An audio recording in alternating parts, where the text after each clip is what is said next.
जय शिवराय शेतकरी मित्रांनो, कर्जमाफी संदर्भातील महत्त्वाची माहिती।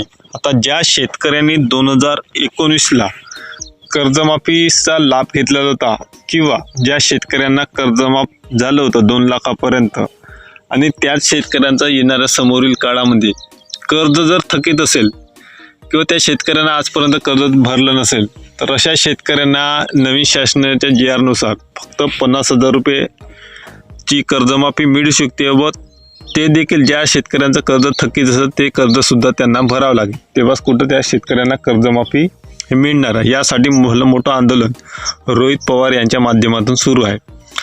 पण सरकार 2017ला आणि 2019ला दोनदा कर्जमाफ्या केल्या, त्या दोन्ही कर्जमाफ्यामध्ये अनेक शेतकरी आजही वंचित आहेत आणि जो शेतकरी वंचित असून काही शेतकऱ्यांना 2017मध्ये कर्जमाफीमध्ये पात्र असून त्यांना लाभ मिळाला, अशा शेतकऱ्यांनी न्यायालयामध्ये धाव घेतली आणि उच्च न्यायालयाने सरकारला आदेश दिले की या सर्व शेतकऱ्यांचे जे काही थकीत कर्ज असेल त्या शेतकऱ्यांचं कर्ज हे माफ करण्यात यावं, ज्या ज्या शेतकऱ्यांनी न्यायालयामध्ये दाद मागितली।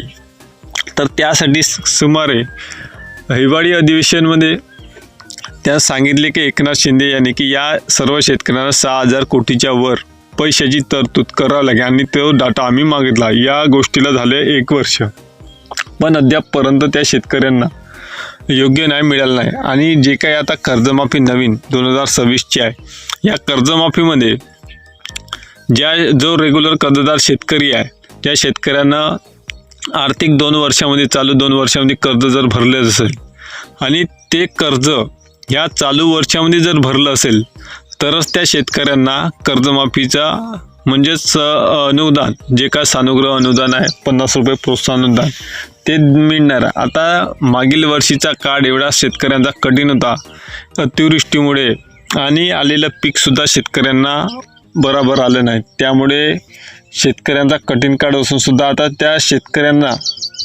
50,000 रुपये अनुदान जर ज्या शेतकऱ्यांनी मागील 2 वर्षात भरलं त्यांना सरसकट द्यायला पाहिजे होतं, पण आता ती तारीख वाढवून आता 1 वर्षाची मुदत हे सरकार आता वेळ काढूपणा सुरू केलेला आहे। पण ज्या शेतकऱ्यांनी पूर्वी 2022-23, 23-24 आणि 24-25 मध्ये कोणत्याही 2 आर्थिक वर्षामध्ये कर्ज भरलं असेल त्या शेतकऱ्यांना आता 25-26 मध्ये सुद्धा रेग्युलर तो भरलेला असावा अशी त्यामध्ये अट आहे, तेव्हाच कुठं त्या शेतकऱ्यांना 50,000 रुपये प्रोत्साहन अनुदान हे मिळू शकते।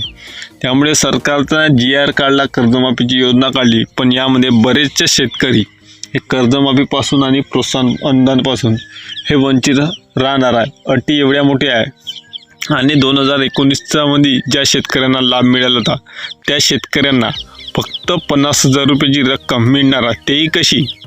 त्याचं जे कर्ज थकीत असेल ते थकीत कर्ज जर भरलं तरच त्या शेतकऱ्यांना समोरील लाभ हा मिळू शकतो। तर शेतकरी मित्रांनो, हे ते कर्जमाफी संदर्भामध्ये छोटीशी अपडेट। आता आंदोलन झालं, या आंदोलनामध्ये काय काय निकष बाहेर निघतात किंवा GR हा संपूर्ण बदलून नवीन GR निघू शकतो अशी आशा वर्तवण्यात येत आहे। तर नवीन GR आला तर आपण आपल्या चॅनलमार्फत तुमच्यामार्फत ते पोचत राहू। तोपर्यंत धन्यवाद।